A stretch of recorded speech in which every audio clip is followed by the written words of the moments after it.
afternoon, sir. We are students of Pangasinan State University taking a Bachelor of Elementary Education. One of our subjects is the content pedagogy for the mother tongue, and right now, we are under the concept of factors affecting success of multilingualism and criticism against MTB-MLE or the mother tongue-based learning.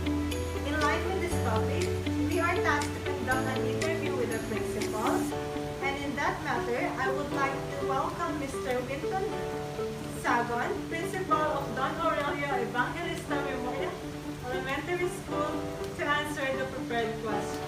So for the first question, What can you say about the factors that affects the success of multilingualism and criticism against mother tongue-based multilingualism education? Well, actually, one of the pressing concerns right now in DepEd is in the Department of Education is that the implementation of the MTB-MLE, which is the mother tongue-based multilingual education, wherein there are actually two factors that affects the implementation of it. Number one is for the learners and number two is for the teachers.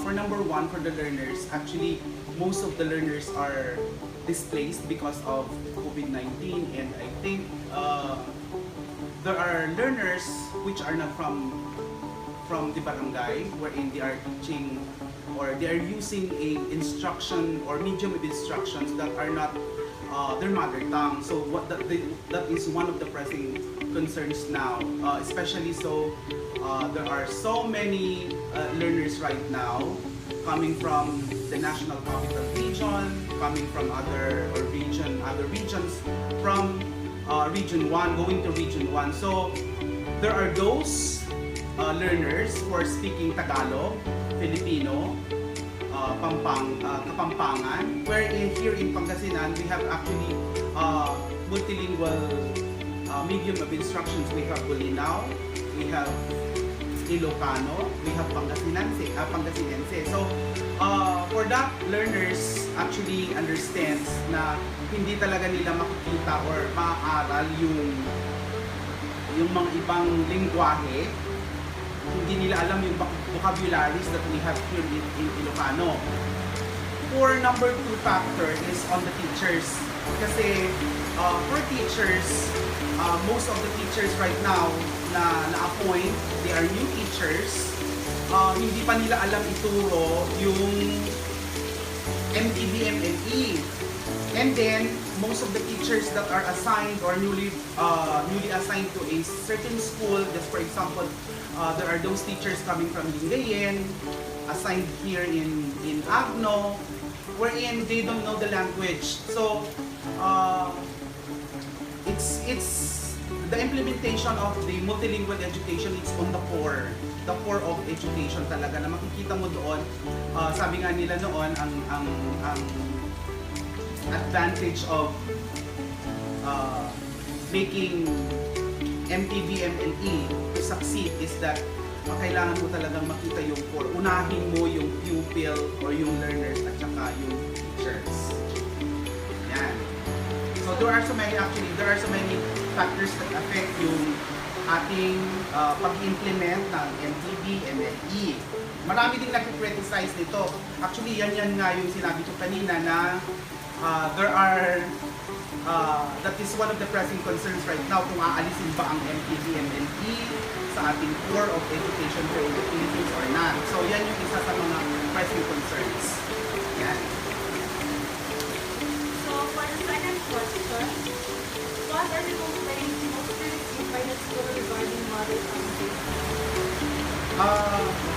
Yun din. Actually, there are so many complaints of the learners and the teachers. So, kung titingnan natin kung saan nagmumula yung problems that affects the implementation of multilingual education or the mother tongue-based MTB-MLE and ME, makikita mo na yan agad na yung isa sa mga problems is on the learners at saka yung pangalawa is on the teachers. Sabi ko nga kanina during the first question, yung mga learners, hindi talaga nila alam yung vocabulary. There are those learners na hindi pa nila alam yung word na marisan. For example, marisan is a word. So, kasal marisan dagitoy sumaganad nga sukog yung mga yon. So in English it's actually madali lang yon because you are going to color a certain shape, pero in education dito sa multilingual hindi pa nila alam yung marisan, yung sukog. Those are the so many things that when it comes to learners hindi pa nila alam yung mga yun. So it's hard for them to understand the language because they have not yet learned yung so much vocabulary when it comes to teaching the multilingual education. As for the teachers, marami rin yung teachers na hindi nila alam especially. So ang multilingual education natin is grades 1 to 3. So karamihan ng mga new teachers natin na ilalagay sila sa primary grades, which is hindi pa nila alam masyado yung pagtuturo o hindi sila masyadong sanay sa pagtuturo ng mother tongue. Hindi nila alam yung lingwahe. So most especially, yung core talaga ng problem is coming from sa learners at saka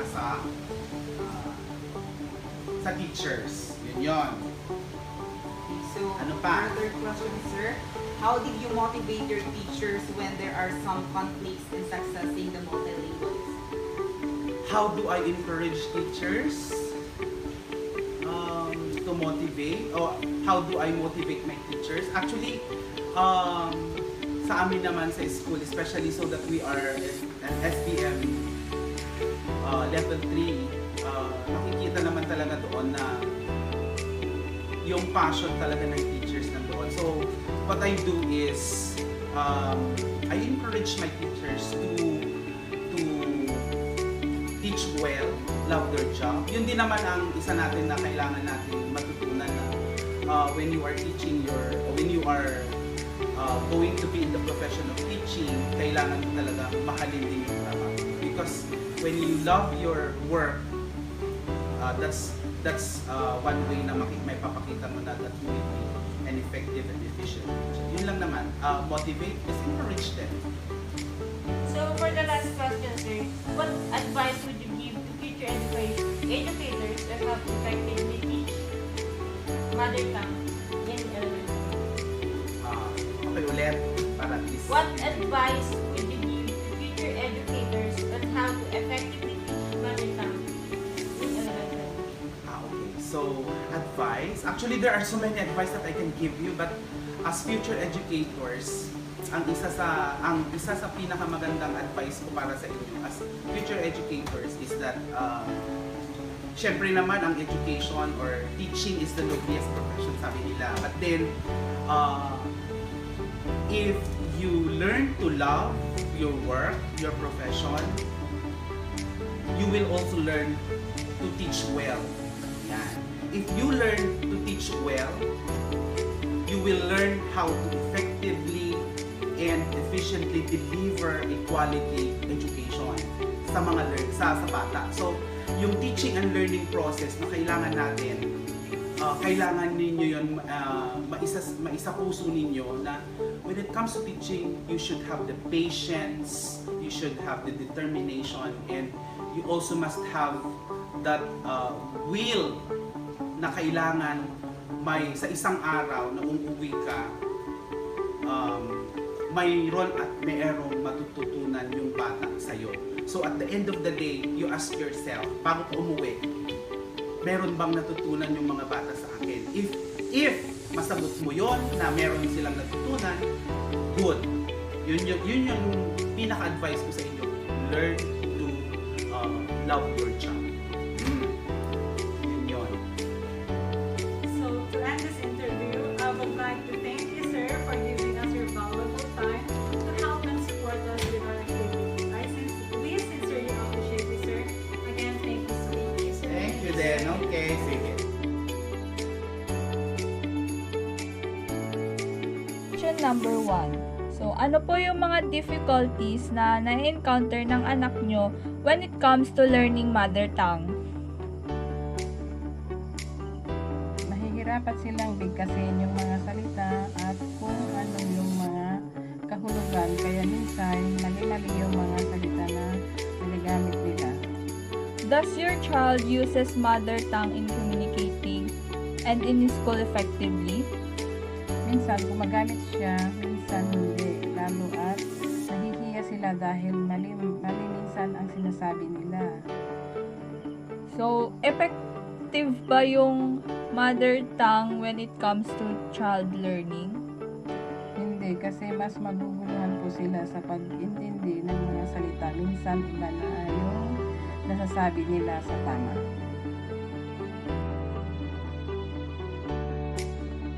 And the students need to improve on mother tongue-based multilingual education.